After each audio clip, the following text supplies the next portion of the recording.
Hello and welcome back to Speedrun, the fast-talking video game podcast where we talk about pretty much anything that we find interesting in the gaming world in around 10 to 15 minutes per episode, except not today! Not today? Not today. Because today, in this 20-minute long megasode, yeah, that's technically a megasode, we're talking about Sonic. So I'm Jamie. Sonic the Hedgehog? I'm Jazzie. And joining us today is the one, the only...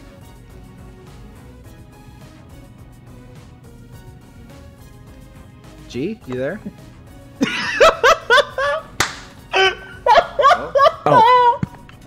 Sorry, I actually, I'm so sorry. I didn't realize I accidentally hit my mute button. Okay, real talk, should I leave that pause in the edit? Can you just leave it? We're rolling Just with leave it. We're rolling with it. Hello, G to the next level. Yes. Welcome to Speedrun. How you doing, G? I am doing very well, thank you. A little embarrassed, but doing well. You are all good. We are really excited to have you on the show tonight. Oh, great to be here. Thank you. Thank you. Always. Always. Thank you.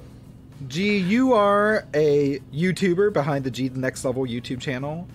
Back when I was running the Stuff We Say podcast, which will have episodes re-released via the Speedrun channel coming January every Tuesday, I had you on there twice.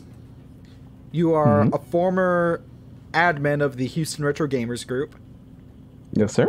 And your wife is on record for saying that you play a mean game of Dr. Mario. Oh, totally. Basically, it's one of the few puzzle games that I can actually hold a candle against my wife at. And sometimes win. But what many may know you for best, and I do put this disclaimer, because you have to put this disclaimer much like I have to do with YouTubing, you're not a Sonic tuber. Correct. But you are well known for your massive Sonic collection. Yes. Definitely a Sonic fan. Been since '91. Still will continue to be probably until I die, but yeah. Nice. Nice. And as we know, Sonic stuff is... the reception can be rather mixed at times, and the fan base can be a little toxic. Wow. I didn't think you were going to go for that, but here we are. It's just going right for the jugular, huh? Hello, comment section. I can taste the ad revenue. But with that, there's a lot of Sonic games that have been poorly received over the years that we actually enjoy, all of us. Oh yeah, totally. Yeah. I mean, when it comes down to there's so many wild variations on just how good or not good the Sonic games are. That there are some that just kind of either get inappropriately said that they are bad when they're actually really fun. It's true.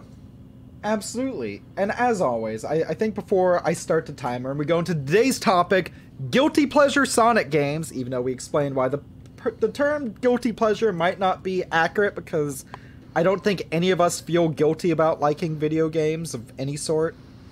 It's true. No. Today's topic is guilty pleasure Sonic games, and instead of a 10-minute timer, today I'm setting a 20-minute timer. So, starting off, G, you have an extensive knowledge of the Sonic franchise. What would you say is the earliest case of a Sonic game that is poorly received by the masses that you actually think is pretty fun? Ooh, the earliest case, and probably today's the strongest case, I would say, is Sonic Spinball.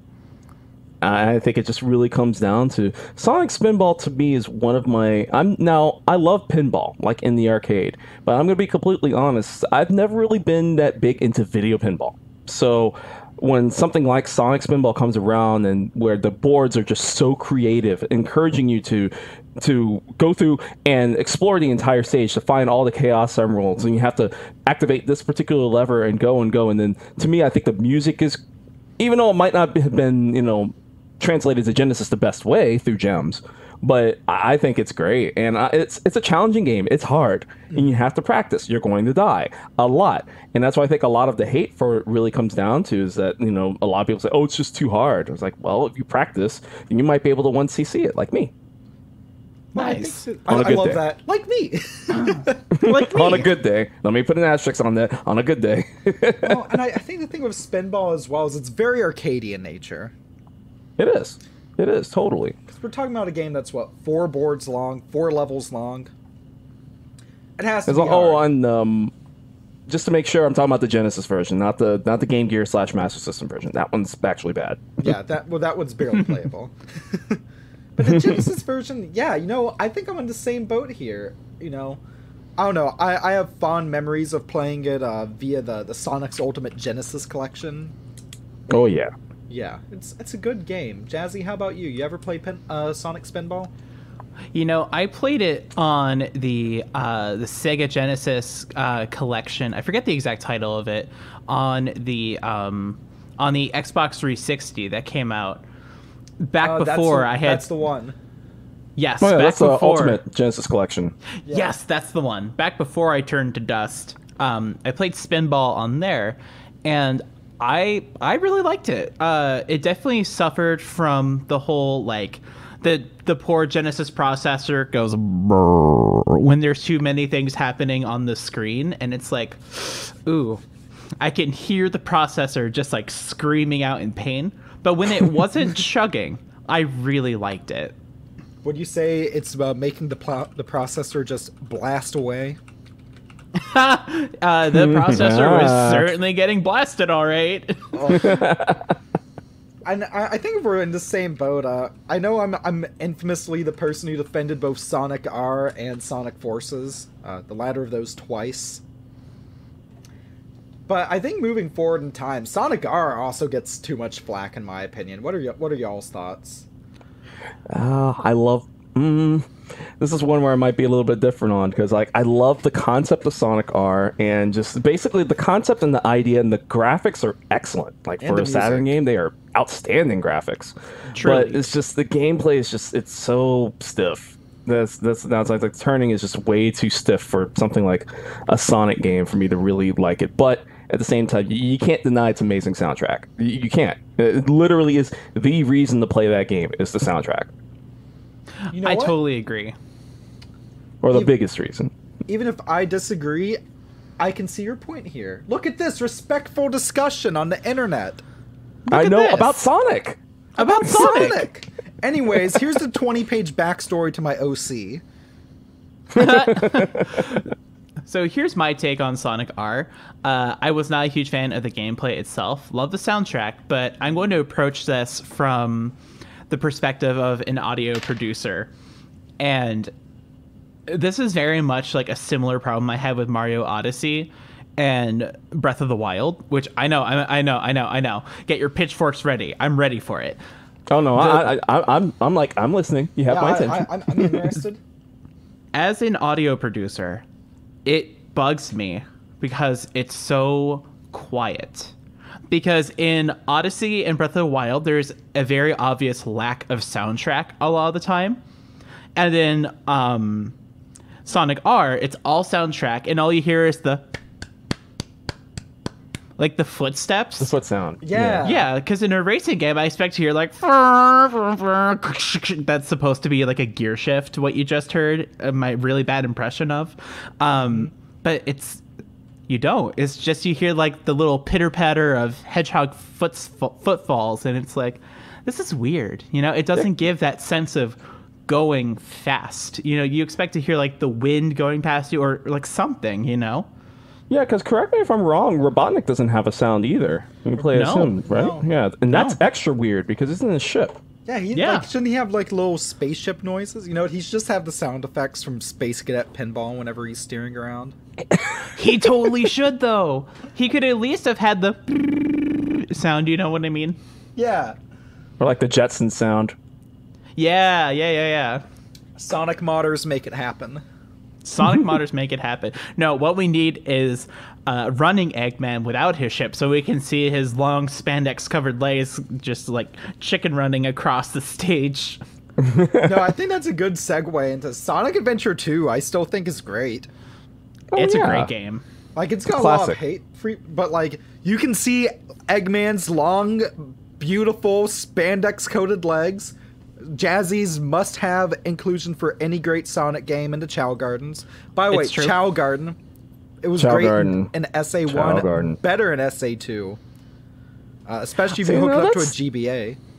That's interesting, Jamie, that you say that you hear people hating on Sonic Adventure 2, and I'm just like, really? I don't really see that a lot. I see people defending it like maybe a little too much sometimes.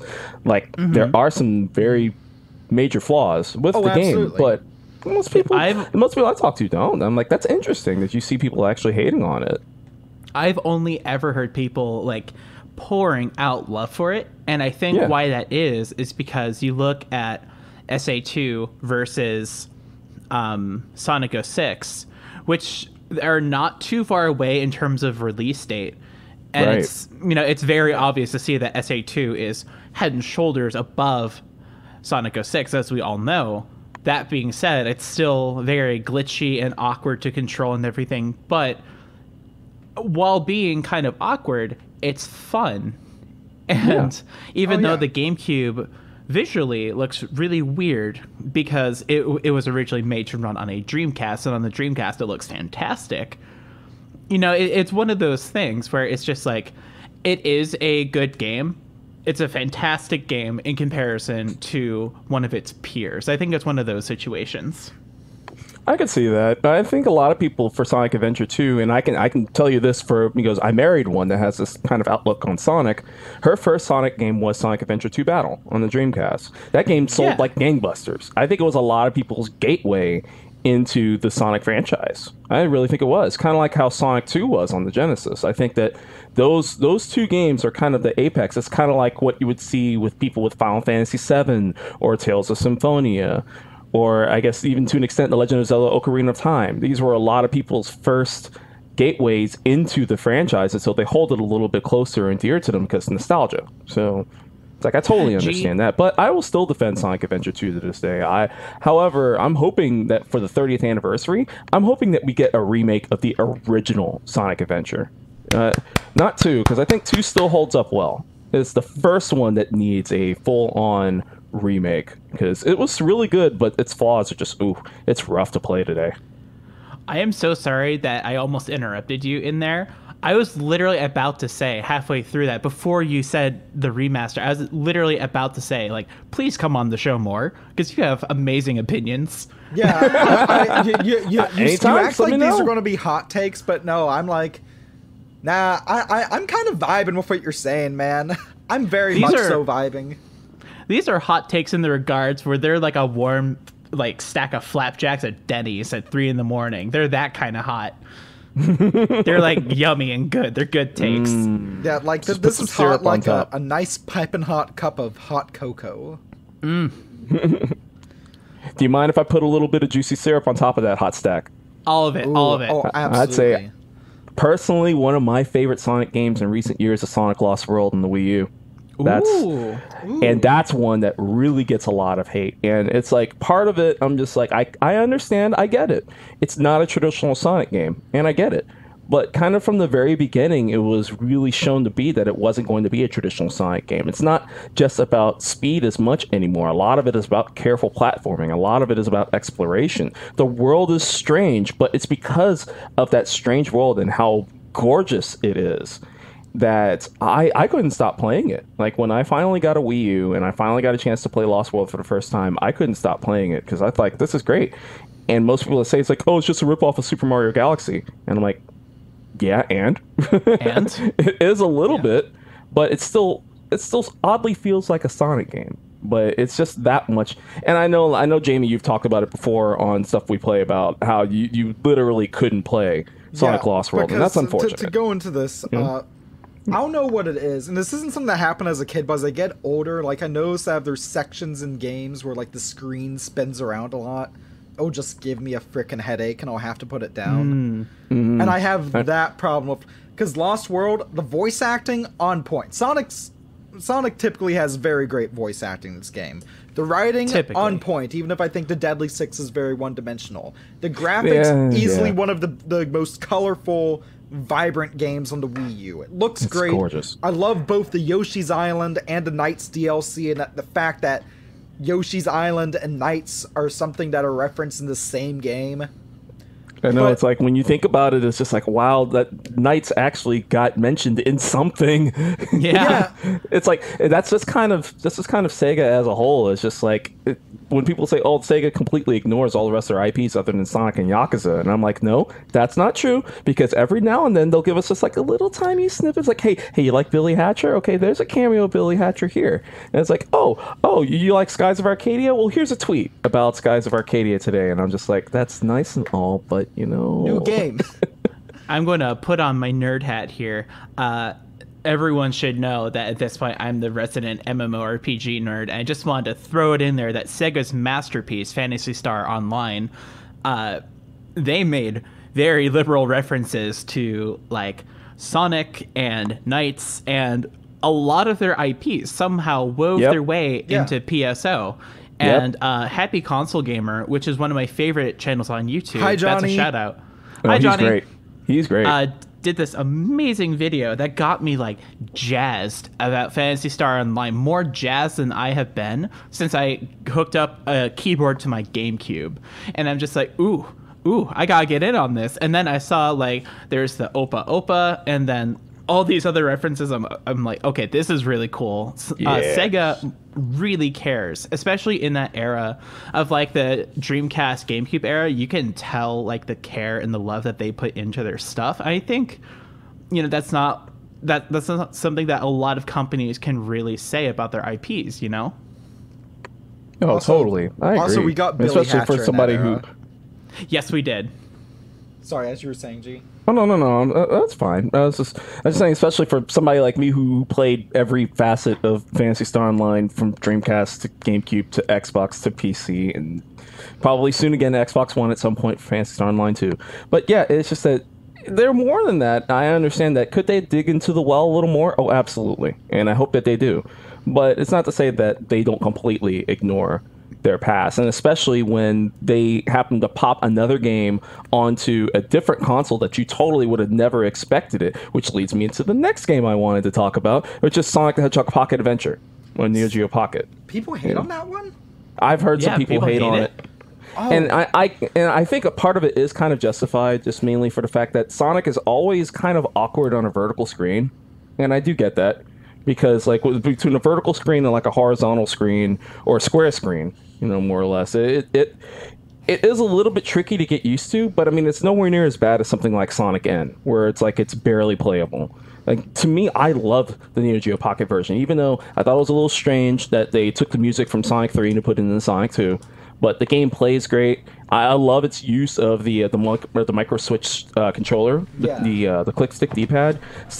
You don't. It's hard to explain. It's the best feeling Sonic has ever been on a handheld to me. It is. It's hard to explain without actually touching one of the micro switch D-pads that Neo Geo does. Playing Sonic with something like that, it's awesome. It's awesome. And I only wish that they had made more, but unfortunately we only got one. G, go off, because I'm going to grab something real quick. Oh, go for Yes, it. please go off. Hey, everyone, it's me, Jazzie, and the co-host G. That's now our podcast. This is now the G and Jazzie Zone. Go off. Sweet. Ooh, I like that name, too. G and Jazzie. The G and Jazzie Zone. G-Azzie. Jazzie. But I do, Jazzie. the So, portable, okay. I just think that as a whole, like, a lot of portable Sonics just kind of get overlooked, too, even on the Game Gear. Because which unfortunately it was only there, and aside from maybe people doing their own kind of fan remakes on the Master System or fan hacks or however, was Sonic Triple Trouble, which was not a bad game, and it's not really a guilty pleasure. It's just one that I wanted to give a shout, because it's like I always get sad whenever there's a game that Sega has left behind on one console, or in the case of, say, something like Golden Axe: The Revenge of Death Adder, where it's left in the arcade and it never came home until 28 years later. It's like something like that, and that's kind of what happened to Sonic Triple Trouble. It's too good, and it also has one of my favorite tertiary characters in Sonic, and Fang, or Knack the Weasel. Going back to the Neo Geo Pocket Color, do y'all want to know why Sonic Pocket Adventure is my favorite handheld Sonic game still? Why? Go off. Let's just listen to my mic for a sec. Sure.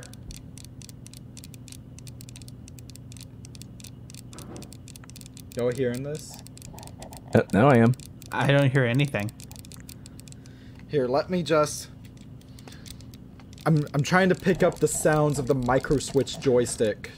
I hear it. Oh, I gotcha. Beautiful sound. It's a beautiful. I wish I had mine on me. I would have it with me too. It's in the other room. You know what we need to do? I need to get another copy of this, and I have 2 Neo Geo Pockets. I unfortunately need to replace the screen on the other one because, like on the Game Boy, they can just kind of die over time. But I have a link cable, so we could, come up here and we can play the 2-player mode in Sonic Pocket Adventure. It'd be the only people on YouTube to have ever done that, apparently. Yes. Yes. Awesome. I guess the one big one I have to talk about is Sonic Forces. Because Sonic Forces is not a bad game.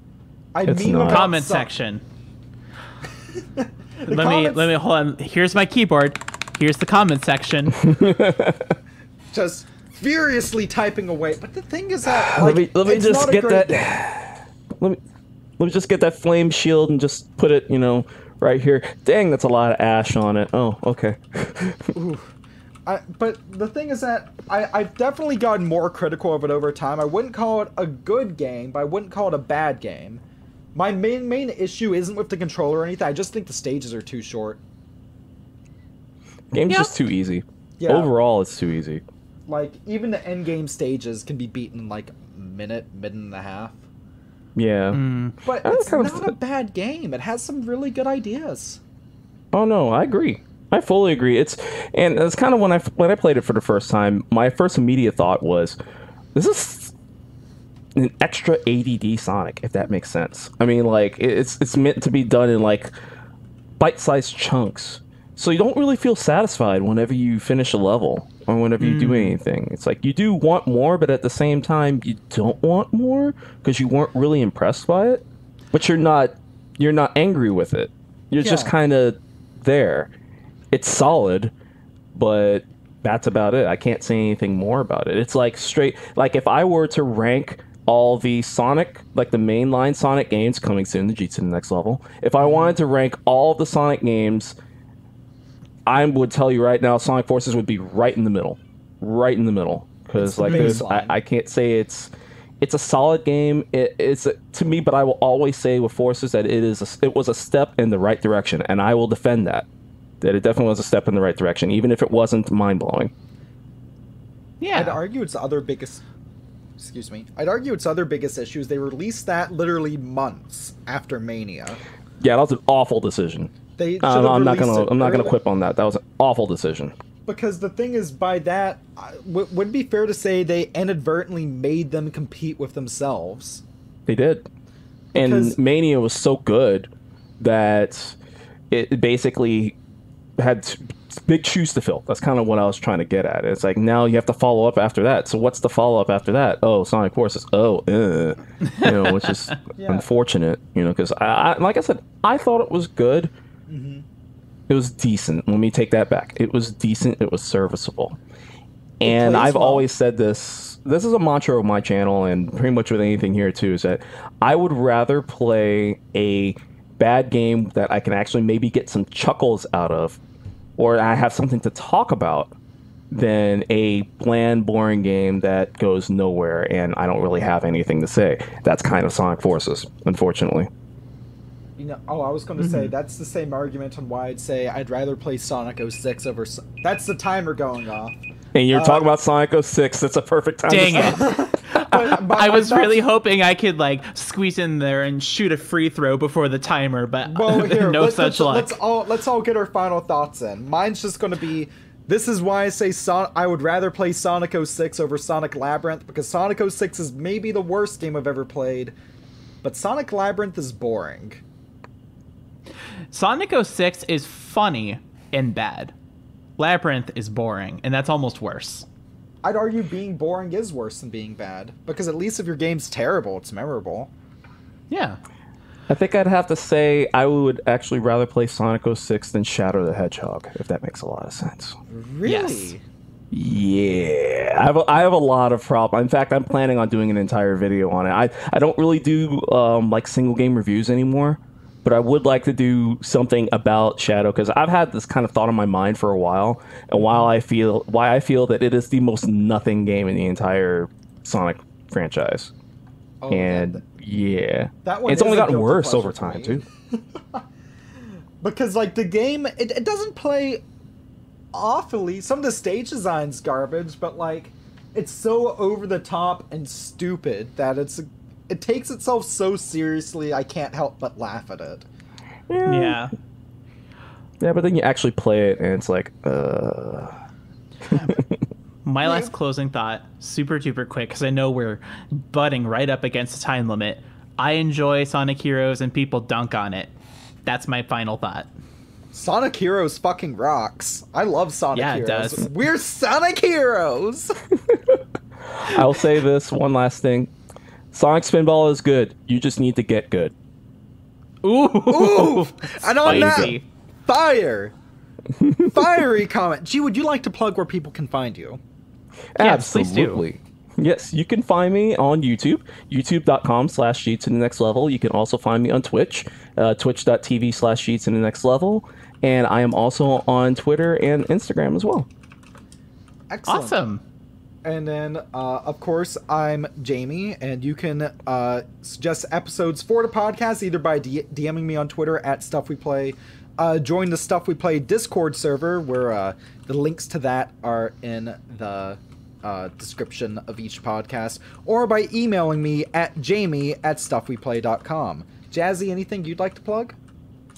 You can look forward to seeing some videos from me on the main channel pretty soon, wink wink. And then I'm also available in the Stuff We Play Discord, Jasmine Starshine number 0001.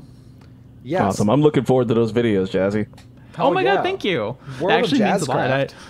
I'm actually kind of blushing right now. Thank you. No, they're legit really good. I'm really pumped for them. I'm excited you want to put those on my channel, which is good as well, because long story short, you won't have to worry about the YouTube monetization thing, and we're running this co-op style, so yeah. Also, you can be reached at jazzy@stuffweplay.com as well. You're official. Yes, I have an email now. Awesome. Yeah, you're all official. Yeah. Isn't that cute? So official. But Awesome. I anyways, had that same thought when I got my email too. I was just like, I'm a business now. Yeah, I was going to say, I've never had an email address that was my name at a real domain name.com. So this is really cool. look at me. We're a real business now. Yeah. Are. We are. You remember, you can still buy Festive Papa shirts. But anyways, on that note, thank you very much for listening. Stay classy, and we'll see you next time. See ya. Take care.